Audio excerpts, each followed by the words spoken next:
Hi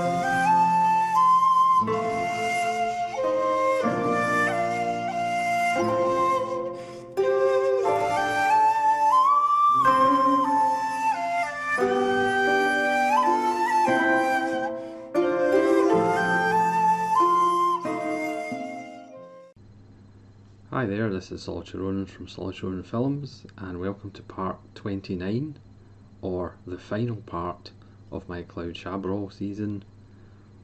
Finally got there. Obviously I'm talking about 29 of his films. He has 74 credits. Obviously some of them are television shows. But we've made it, it's taken a while.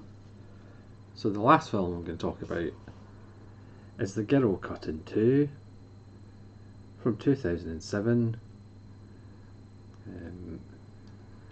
starring Francois Berlon and Benoit Magimel, who are both in the comedy Power, and Ludivine Sagnier. This is probably one of my least favourite Chabrols. I might as well just start with that. There's still a lot to like in it, but it's the story of a weather girl who falls for or is involved with two men, and how that relationship changes and the two men change, and it all leads to an escalation at the end of the film. It's kind of ground that Chabrol's covered before, and I think one of the problems with the film is that the characters aren't very likeable. So there's an element that you just don't really care about them. Again, you can still make a film with unlikable characters, but the story's kind of fascinating and you want to see what happens. Whereas this is fairly predictable. It's just under 2 hours. It could be a lot shorter. But still, there are some plus points to it.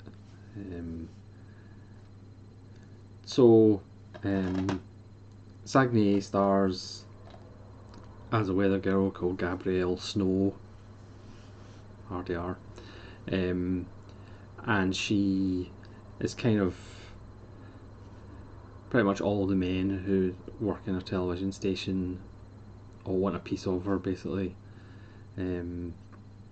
But she's drawn to the writer, played by Brilliant, who lives in the country, but comes to the city every now and again for TV shows, and he's doing an interview at her television station, and they kind of meet, and the writer called Charles, we're back to Charles.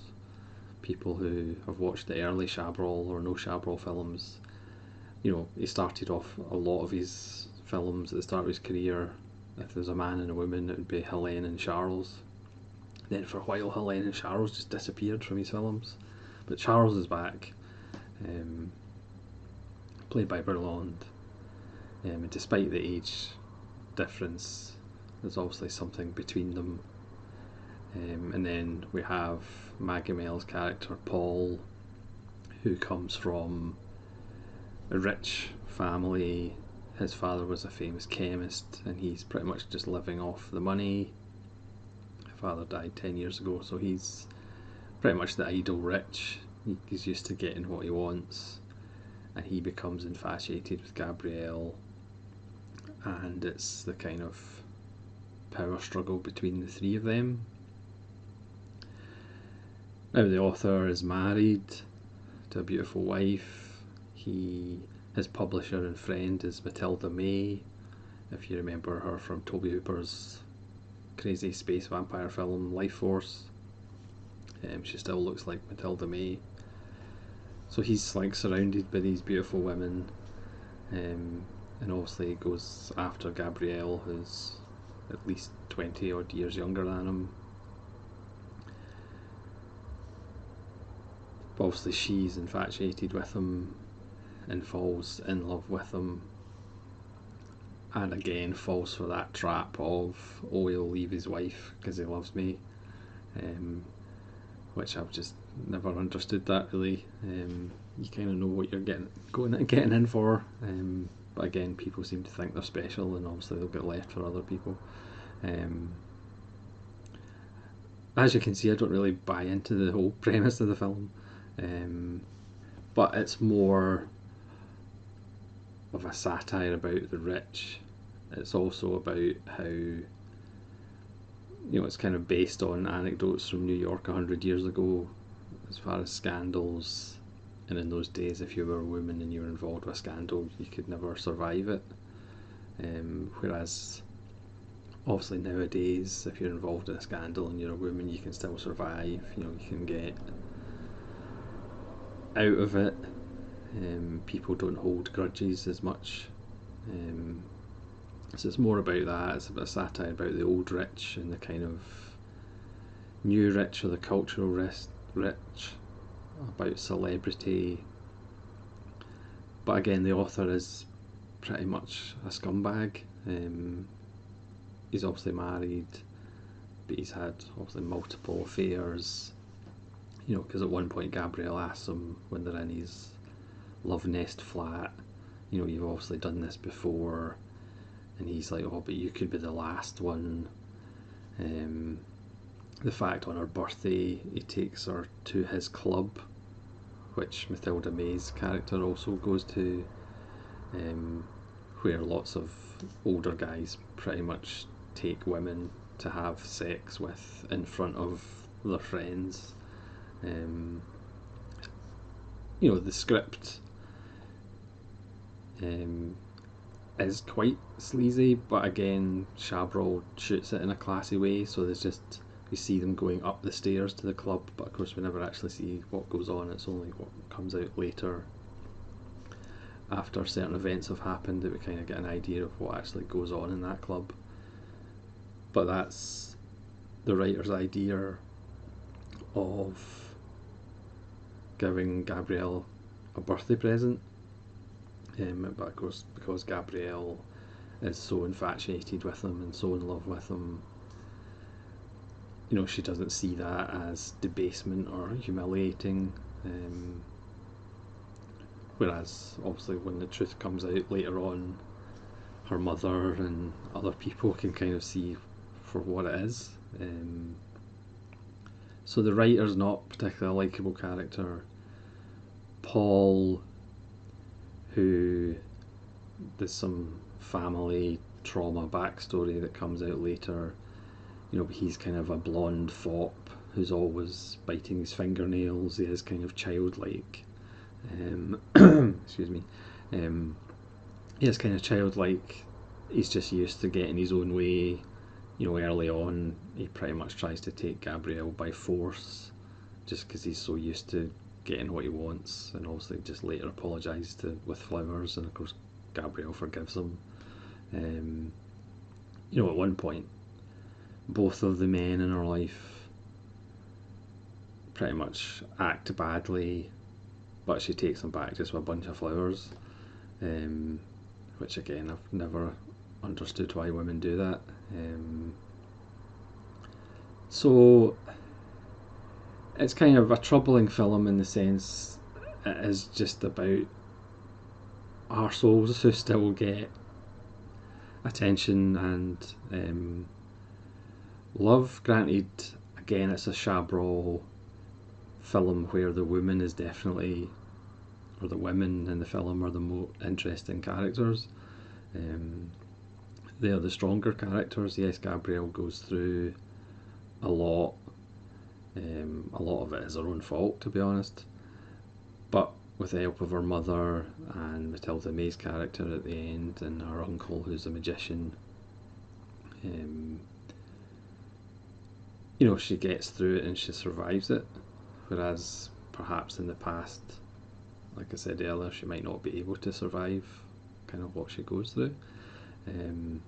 Whereas the men are just not caricatures, but they are certainly, your typical old rich living off his parents' name and fame, or not fame, but as far as being a famous chemist, as much fame as being a famous chemist can get you. But he's living off their money, doesn't work a day in his life, and then you've got the writer who is a celebrity and cultural rich, and again he's used to getting pretty much any woman he wants, and like I said, he's got an attractive wife. He's got Matilda May, who obviously they probably do have some fun at the club. So I just feel, for me, I mean, it's a good film, it's a watchable film, it is too long. I just personally don't find it that interesting. And he's kind of done similar things before, but made the characters at least more likeable and more engaging than they are in this film. So again, let me know in the comments if you've seen The Girl Cut in Two, if I've completely missed the fact that it's a masterpiece or anything. So he'd make one more film, Inspector Bellamy, in 2009, and then Chabrol would leave this mortal coil with 50 years of cinema under his belt. So in summing up, why should you watch Claude Chabrol films? Obviously we started with Le Beau Serge, if you can remember, way back in part 1 and all the way back in 1958. And then La Cousine. Not going to go through all of them. His wonderful Le Boucher, which might be my favourite. Obviously had a long relationship with Stéphane Audran, who would marry, and then Isabelle Huppert. Late in his career, we also had a wee look at Alice, which was a very interesting riff on Alice in Wonderland with Sylvia Crystal. Also, La Cérémonie is one of his later successes with Huppert and Bonheur. L'Enfer, another one I wasn't a huge fan of. Comedy of Power, the most recent one, apart from Girl Cut in Two, which was a lot of fun. Rien ne va plus, one of my favourite later ones. And then we had the two Chabrol DVD volumes with 3 films each, which if you can pick up, I would highly recommend. And then the ones that I really would recommend you pick up, even though they're quite hard to get now, it's the Chabrol collection, 1 or 2 from Arrow, just DVDs. Again, Chabrol is one of those guys that's just not a lot of Blu-ray. So this one has 6 films, and this one has 8 films. So Chabrol, obviously in generalistic terms, is known as like the French Hitchcock, or one of the many. Clouseau gets labelled with that, the French Hitchcock, as well, because he did a few films, like, well, quite a few of his films are like thrillers and murder mysteries. Obviously, you know, I'm in the minority, but I prefer Chabrol to Hitchcock. But Chabrol films, I mean, one of the reasons why perhaps he's not rated as highly as other people, because he doesn't really have a visual style. He doesn't particularly have, you know, Chabrolian camera moves, or, you know, production design, or, you know, his compositions aren't like perfect, and, you know, there's an element of kind of TV movie shooting, certainly in his kind of later years. But I think at his heart, he's a filmmaker that is about families and the secrets within families. He gets to the core of human forces like desire and guilt, consequences for actions that are either planned or spontaneous. He has a dry wit. You know, there's a satirical element to the rich and the bourgeoisie that comes out in all of his films, or most of his films. there's a real sense of Frenchness. He is a quintessentially French director. Obviously there's a lot of love for the countryside, there's a lot of love for small communities in his films, but also the kind of dark secrets and lies that are under those small communities or under those middle class families. Or, he's touched on, celebrity, not only in The Girl Cut in Two, but Masks with Philip Norrie is a lovely little film again about the darkness that hides under celebrity. Because let's be honest, most celebrities are messed up people. The need for fame, the need for the spotlight, that's not something that people who are psychologically balanced thrive and crave. So Chabrol films have a lot to like in them. His peak period, you could argue, is like, the 60s and the early 70s.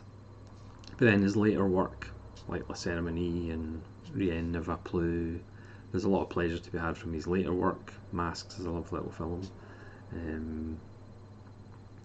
So it's kind of a broad spectrum. Did he do lots of different genres? No, he kind of stayed within his kind of groove and his kind of journey.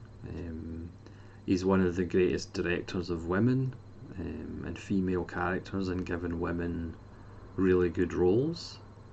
Again, Stéphane Audran, who would marry Isabelle Huppert, gets a lot of great roles in his later work. Even stuff that for me I didn't like as much, like Madame Bovary. So for female actors, Chabrol is right up there with Bergman and Mizoguchi. Shizlowski is like having really good roles for women. I think he is one of the most underrated directors in world cinema, especially in the French. Yes, he was kind of part of the Nouvelle Vague, but never really part as far as the visual aspect, as far as film grammar. He was more of a traditionalist in that sense. So even though he was part of that kind of group in the mid to late 50s, he's never kind of talked about in that way, because he didn't kind of mess about with form and stuff like that particularly. It was a much more traditional approach to the camera. His camera moves, there's no jump cuts and quick editing or anything like that.